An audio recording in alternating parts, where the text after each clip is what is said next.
제가 볼 때는 이 김상곤 전 교육감이나 이 남경필 후보나 이 둘 다 제대로 준비가 안 된 후보라는 데 문제가 있습니다. 김상곤 전 교육감은 사실 무책임한 거죠. 무상급식으로 재미를 보더니 이제 무상버스를 들고 나왔는데요. 사실 경기도 재정 형편에서 할 수가 없는 겁니다. 제가 쉽게 말씀드리면 경기도 재정 상태를 보면 예산을 보면 금년에 16조 원이에요.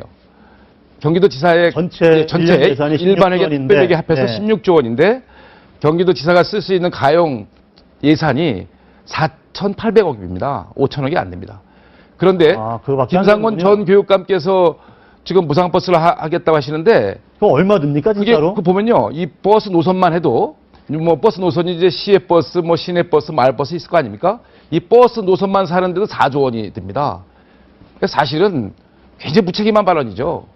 그 무상급식으로 좀 지난 선거 때 좀 재미를 보셔서 그런지 몰라도 저는 이거는 아니다. 선거 때 아무리 페퓰리즘이 지나치더라도 이걸 아니다 보고. 새누리당의 그 수도권의 교통난, 심각한 교통체증 해결을 위해서 이 무상버스만 가지고 논의하는 자체에 불만이 많습니다. 아까 말씀드린 바와 같이 이제 이 그 버스를 타고 또 지하철을 타고 다니는 경기도민들이 한 125만 명이나 되는데요. 그러면 경기도에서 서울로 출근하다가 경기도 구간은 그냥 돈을 안 내고 다가 서울서 와서 갑자기 돈을 냅니까? 이 여러 가지 말도 안 되는 이 상황이 많이 벌어지거든요. 저는 그래서 이제 무상버스 논란은 이제 그거는 뭐 사실 제가 볼 때는 현실성이 없다. 더 논란이 안 벌어졌어요. 현실적으로 교통정책, 수도권의 이제 그 심각한 이 교통체증, 교통난을 어떻게 해결할 것인가를 가지고 우리가 좀 논의를 할 필요가 있다 보는데 저는 이 경기도를 그 사람 인체에 비유하자면 이 GTX 있지 않습니까?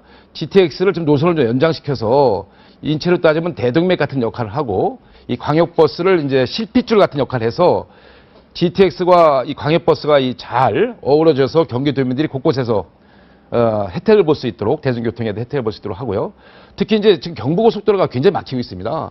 서해안고속도로 많이 막히고 있어서 그래서 제2경부고속도로, 제2서해안고속도로를 시급히 조기에 착공하고 건설해야 된다 이렇게 보고 있고요. 특히 이제 또 하나는 이 도심에 그 철도가 있어요. 수인선 경부선에 그 도심에 있는 철도를 지하화시키는 것도 하나 여러 가지 그 방책이다 이렇게 저는 신당에 대해서 신당의 위력이랄까요? 경기도에서 지금 어떻습니까, 우리 원 의원님? 저는 이 신당의 위력은 미풍에 그칠 거다라고 보고 있어요. 출발부터 제가 볼 때는 뭐 이 축하를 해드려야 되는데 사실은 이 새로 창당되면 선거를 앞두고 급조한 정당이기 때문에 굉장히 어려움을 겪고 있는 것 같아요. 노선이나 가치나.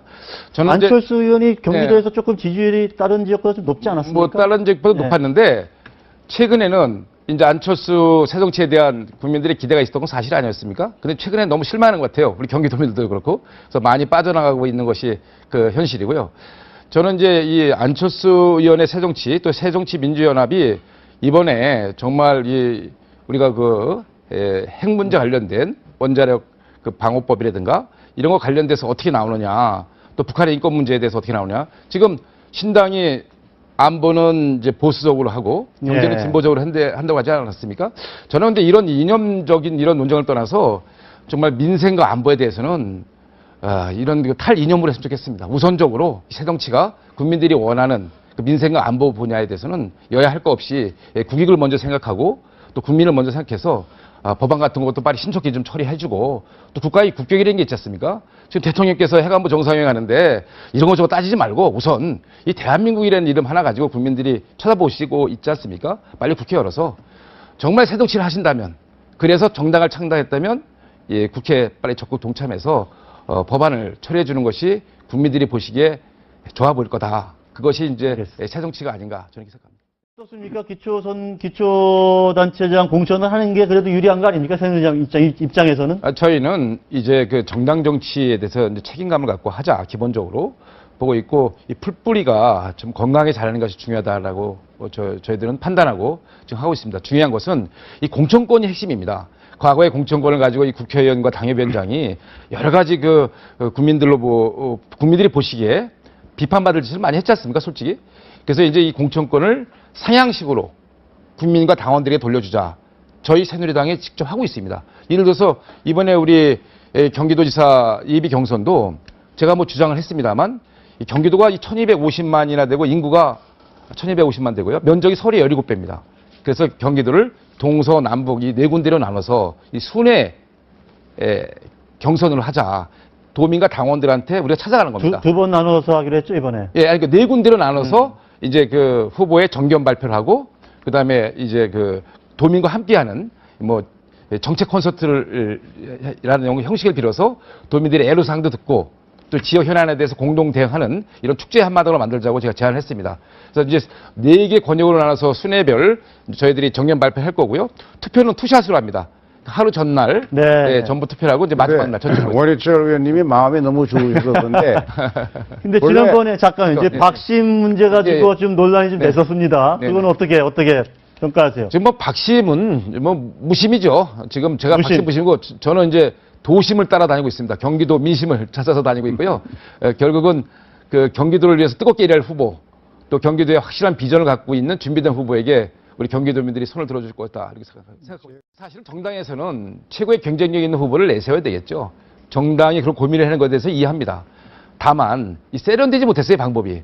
사실 저같이 열심히 경기도를 위해서 준비한 후보에게 불이익을 받고 있는데 이제 본격적으로 이제 저희들이 경선 레이스가 시작됐으니까 누가 더 경기도를 뜨겁게 사랑할 것인지 또 왜 나왔는지 어떻게 경기도를 또 이끌어갈 것인지에 대해서 저희가 치열하게 경쟁을 하면 경기도민들이 원희철 후보에게 기회를 줄 거다라고 확신하고 있고요.